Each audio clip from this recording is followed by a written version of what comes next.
अस्सलामु अलैकुम वरहमतुल्लाहि वबरकातुह।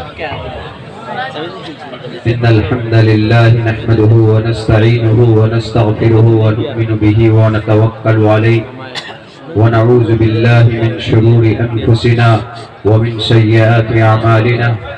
मन यहदिहिल्लाहु फला मुज़िल्ल लहु व मन युज़लिलहु फला हादिय लहु व नशहदु अल्ला इलाहा इल्लल्लाहु वहदहु ला शरीक लहु व नशहदु अन्न सय्यदना व मौलाना मुहम्मदन अब्दुहु व रसूलुहु। अम्मा बअदु फ़अऊज़ु बिल्लाहि मिनश शैतानिर रजीम। बिस्मिल्लाहिर रहमानिर रहीम। वक़ाल फ़ित्यतुन आमनू बिरब्बिहिम वज़िदनाहुम हुदन वरबतना अला क़ुलूबिहिम इज़ क़ामू फ़क़ालू रब्बुना रब्बुस समावाति वल अर्ज़। वक़ाल अल्लाहु तबारक व तआला फ़िल क़ुरआनिल मजीद इन्न हाज़ल क़ुरआन यहदी लिल्लती हिय अक़वम। क़ाल अन्नबिय्यु सल्लल्लाहु अलैहि वसल्लम वअन उम्रिही फ़ीमा अबलाह वअन शबाबिही फ़ीमा अफ़नाह। वक़ाल अन्नबिय्यु सल्लल्लाहु अलैहि वसल्लम शाबुन नशअ फ़ी इबादतिल्लाह फ़हुव फ़िल जन्नह औ कमा क़ाल अन्नबिय्यु अलैहि सलातु वस्सलाम। Praise be to Allah, peace and blessings on the Prophet of Allah subhanahu wa ta'ala, his descendants and all of his companions. We seek refuge in Allah from Satan the rejected and accursed, in the name of Allah, the most gracious, the most merciful.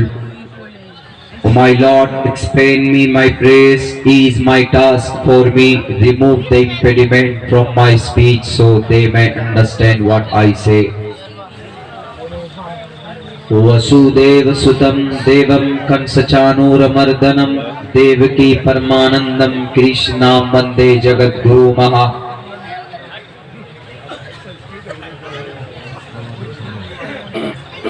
मात्रमान पित्रमान चार्यवान पुरुषो वैदः प्रशस्ता धार्मिकी विदिति यस्ससा मास्मगमः। अविक्तं विक्तिमापन्यं मन्यन्ति मामबुद्धमः परं भावमजानन्तो ममावियमानुत्तमं। समं कायश्रु ग्रीवाधारयन्नचलं स्थिरः सम्प्रेक्ष्य नासिकां गरा दिशस्य चानवलोकन्यः। ओम शन्नो वरुणा शन्नो मित्रा शन्नो भवद्वर्यमा शन्ना ब्रह्मा बृहस्पति नमो ब्रह्मणे नमस्ते वायो तमेव प्रत्यक्षं ब्रह्मासि। ओम पूर्णमिदः पूर्णमिदं पूर्णात् पूर्णमुदच्यते पूर्णस्य पूर्णमादाय पूर्णमेवावशिष्यते। ओम शांति ओम शांति ओम शांति। मोहतरम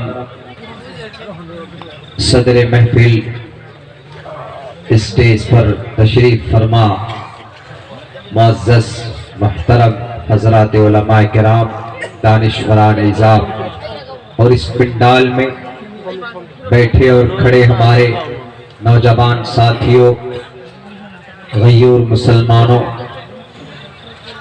दूर दराज से तशरीफ लाए हुए हमारे तमाम दीनी भाइयों और घरों में बैठकर इस प्रोग्राम, इस महफिल की एक एक बात को सुनने वाली हमारी पर्दा नशी माँ और बहनों, आज 13 तारीख है। 12 बजे के बाद रात को तारीख एक्सचेंज हो जाती।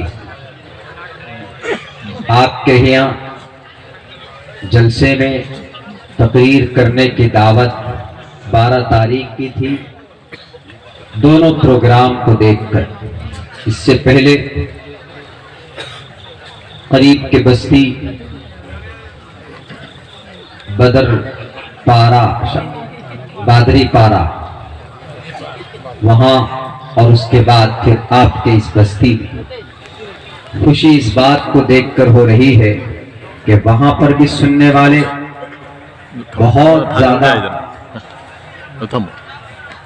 ताज़ा दम दिखे, और यहाँ पर भी सुनने वाले अल्हम्दुलिल्लाह बहुत ही ज़्यादा उत्सुक और बहुत ज़्यादा ताज़ा दम होकर अभी तक बैठे हुए, ये बहुत बड़ी बात।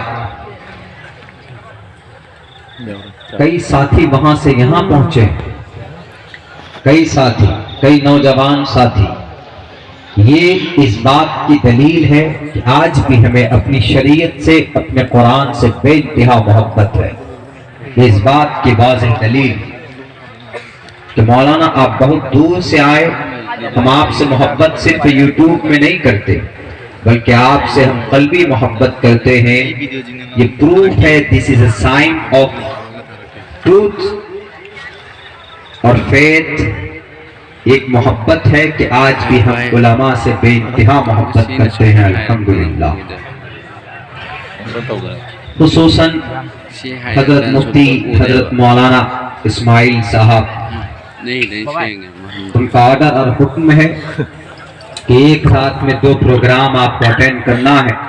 हमने कहा कि चलिए, आसाम के लोग बहुत मोहब्बत करने वाले होते हैं, मुझे थोड़ी कुर्बानी देनी पड़ेगी, वरना आपको शायद ये मालूम नहीं, सबसे ज्यादा एनर्जी, सबसे ज्यादा ताकत लॉस कहाँ होती है?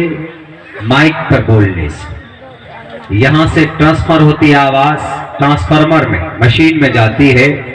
यह आवाज सिर्फ हमारी आवाज को कैच नहीं करती, बल्कि अंदर की एनर्जी को भी कैच करती है। उससे जो फेफड़े होते हैं, जो किडनियां होती है, वो सूखने का अंदेशा होता है। तो सबसे ज्यादा एनर्जी लॉस आदमी की बोलने पर होती, माइक पर बोलने पे होती।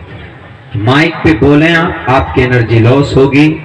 आप खेत में जाकर कसला हल चलाइए, तो उससे आपको इतना जिस्मानी एतबार से नुकसान नहीं है कि जितना नुकसान आपको माइक पर बोलने से।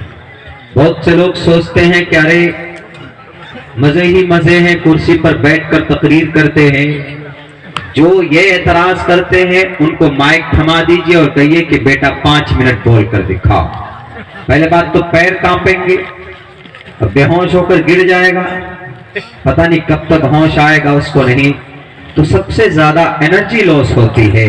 लेकिन आप लोगों की मोहब्बत की वजह से इससे पहले भी प्रोग्राम में 1.5 घंटा से अधिक बोल चुके हैं, और यहाँ पर भी इंशाअल्लाह जब तक आपकी मोहब्बत का साथ होगा, मैं बोलूंगा और कोशिश करूंगा आपके काम की बात। मैंने सोचा कि किस टॉपिक पे बात करूं।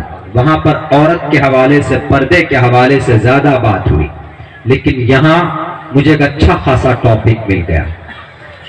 ये जो मैंने देखा है अभी आते हुए बैनर पे लगा हुआ है, नेशनल यूथ क्लब, आपके शायद इस ऑर्गेनाइजेशन का और इस कमेटी का नाम नेशनल यूथ क्लब, बहुत अच्छा आपने इसका नाम चुना। इसमें एक वर्ड है यूथ। यूथ मीन्स, हमसे ज्यादा आप बेहतर जानते, जवानी, यंग, नौजवानी, नौजवान तबका। किसी भी कौम का जब यूथ लोग जो होते हैं, जो यंग लोग, जो जवान लोग होते हैं, जब उनके अंदर बेदारी पैदा हो जाए तो यकीनन उस कौम की तकदीर बदल जाती। दुनिया की सबसे ज्यादा जलील और रुस्वा कौम जुडाइज्म, यहूदी, लेकिन उसकी तकदीर को आज अगर किसी ने बदला है तो उनके यूथ ने, उनके नौजवानों ने बदला है। और आप देख रहे हैं यहाँ पे आपके इस बस्ती के इस प्रोग्राम की जो कमेटी है, उसमें बड़े बुजुर्ग सरपरस्ती फरमा रहे होंगे, और इस नेशनल कठिन काम को करना उनके लिए आसान हो जाता। मेरे भाइयों, तारीख गवाह है कि जब जब जवान लोगों के बीच में, उनके दिलो दिमाग में तब्दीली का, अमानत का, दयानत का जब जज्बा पैदा हुआ है, तो उन्होंने इलाके का नहीं बल्कि पूरी मुल्क के निजाम को बदल कर रख दिया है, बल्कि अल्लाह तबारक व तआला के यहाँ उनका नाम लिया गया है। सूरह कहफ पढ़िए, अस्हाबे कहफ कोई बूढ़े नहीं थे, बल्कि यंग थे, वो नौजवान थे, वो 6-7 नौजवान, और उन्होंने तकिया नूस की दीवार को हिला दिया था, और अल्लाह तबारक व तआला ने उनके नाम पर बाज़ाब्ता एक पूरी सूरत नाजिल फरमा दी, सूरह अल कहफ 15वें पारे के अंदर। सिर्फ ऐसे नहीं, एक मिशन लेकर चले थे वो।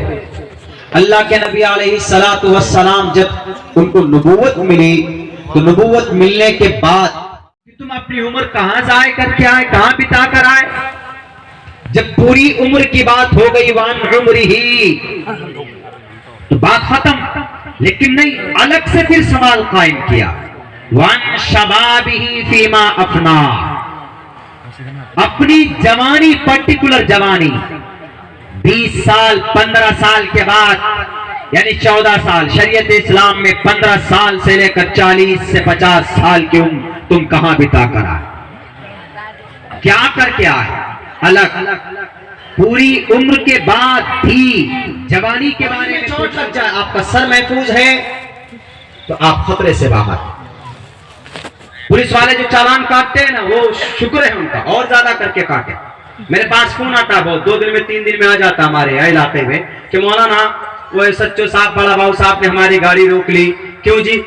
सिर्फ हेलमेट नहीं लगाए थे। कहाँ जा रहे थे? एक करीब में दूध लेने जा रहे थे। हमने कहा अच्छा ठीक है, रुको, फोन करते। फोन करके उनको कहते हैं कि सर ज्यादा ही करके इनका चालान काटिए। उनके सामने हम फोन करेंगे कि सर दे दीजिए, लेकिन नहीं, उनको थोड़ा सबक मिले। पुलिस वाले जो चालान काटते हैं, आपको मजबूर करते हैं, वो आपकी सिक्योरिटी के लिए, उसको बुरा मत कहिए।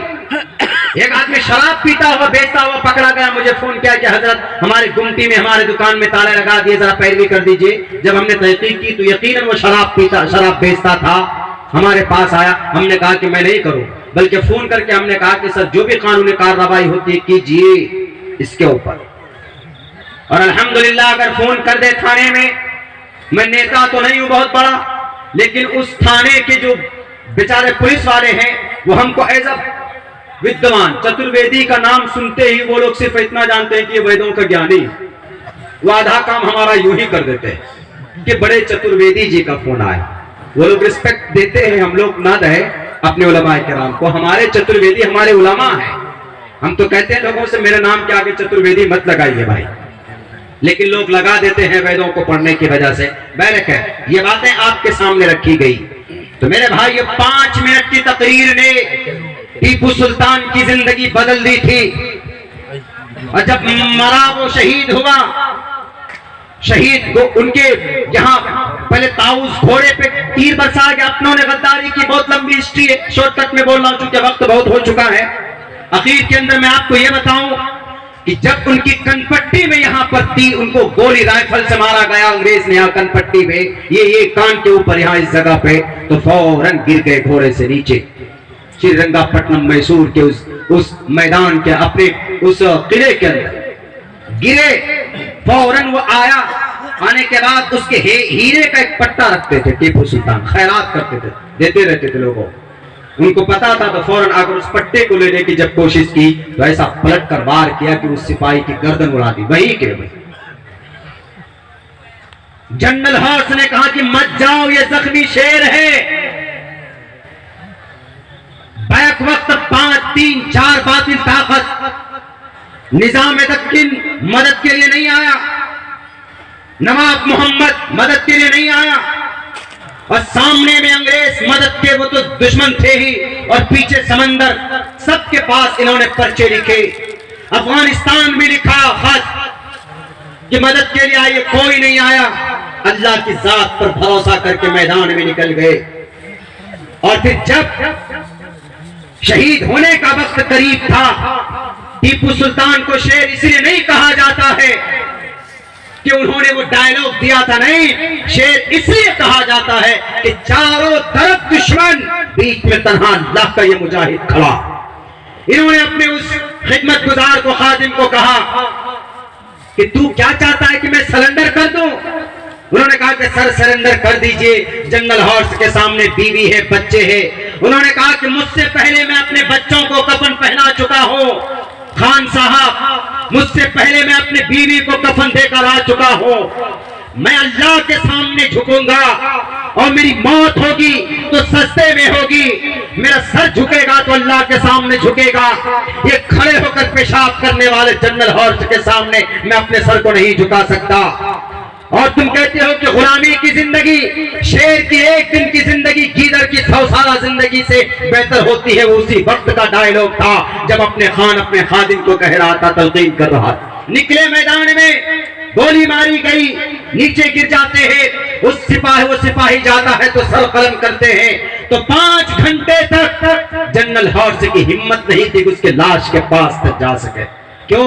वो कह रहा था कि मत जाओ, ये जख्मी शेर है, कभी भी उठ सकता है, अल्लाह का नेक बंदा कभी भी उठ सकता। 5 घंटे के बाद दूर से उसके अंगूठे को हिलाया गया ऐसे करके। जब देखे कि उनकी वो मौत हो चुकी है तब उनकी बॉडी को पलटकर सीने पर जनरल हॉर्स खड़े होकर ऐसे तलवार बंदूक ऊपर पे लहरा कर कह रहा था कि आज से ये भारत हमारा है। 1799 पे पूरी तरह पर अंग्रेज काबिज हुए, उससे पहले अंग्रेज की हिम्मत नहीं थी कि काबिज हो जाए। बताओ इन लाल मुजक्करों को, इन कर्नाटका के जय श्री राम के नारे लगाने को किस बिल में घुसे हुए थे तुम उस वक्त जब मैं मैसूर के दरो दीवार के खून की होली खेली जा रही थी। 12 बेटों को शहीद किया टीपू सुल्तान ने, खून के फव्वारे छूटे। कहां थे उस वक्त में? सती प्रथा का रिवाज था ना। सती प्रथा मतलब औरतें नंगी, सर से पैर तक नंगी जिंदगी गुजारे। उस सती प्रथा को अगर किसी ने मना किया, किसी ने पाबंदी लगाई तो उस बादशाह का नाम, उस शेर का नाम टीपू सुल्तान। शिवसेना की फौजों ने जाकर मंदिर तोड़ दिए थे। कहां पर? मैसूर के अंदर। टीपू सुल्तान को बदनाम करने के लिए टीपू सुल्तान को पता चलता है तो खड़े होकर जाकर उस मंदिर को बनाते अपने दान से, अपने पर्सनल फंड से। कौन बोलेगा इन बातों को? मेरे नौजवानों, मेरे मुस्लिम भाइयों, बोलने की जरूरत है। नहीं बोलेंगे तो इतिहास दबकर रह जाएगी। बस अल्लाह से दुआ करता हूं कि अल्लाह तबारक व तआला हम तमाम मुसलमान भाइयों को कहने सुनने से ज्यादा अमल की तौफीक अता फरमाए। मैं शुक्रगुजार हूं पूरे इन जलसों का, खुसूसन आप तमाम साथियों का जो अभी तक 2 बजे रात तक बैठकर हमारी बातें आप लोगों ने सुनी। अल्लाह से दुआ कीजिए अल्लाह खुसूसन नौजवानों को इसी तरीके से आगे बढ़कर और दीन में और समाज की खिदमत के लिए बढ़ चढ़ कर काम करने की तौफीक अता फरमाए। अल्लाह तबारक व तआला आपकी मेहनत को कबूल फरमाए, आपकी जुस्तजू को, और अल्लाह से दुआ करते हैं कि शरीयत के मुताबिक जिंदगी गुजारने की ज्यादा से ज्यादा तौफीक अता फरमाए। बहुत बहुत शुक्रिया, जज़ाकल्लाह। अस्सलामु अलैकुम व रहमतुल्लाहि व बरकातुहू।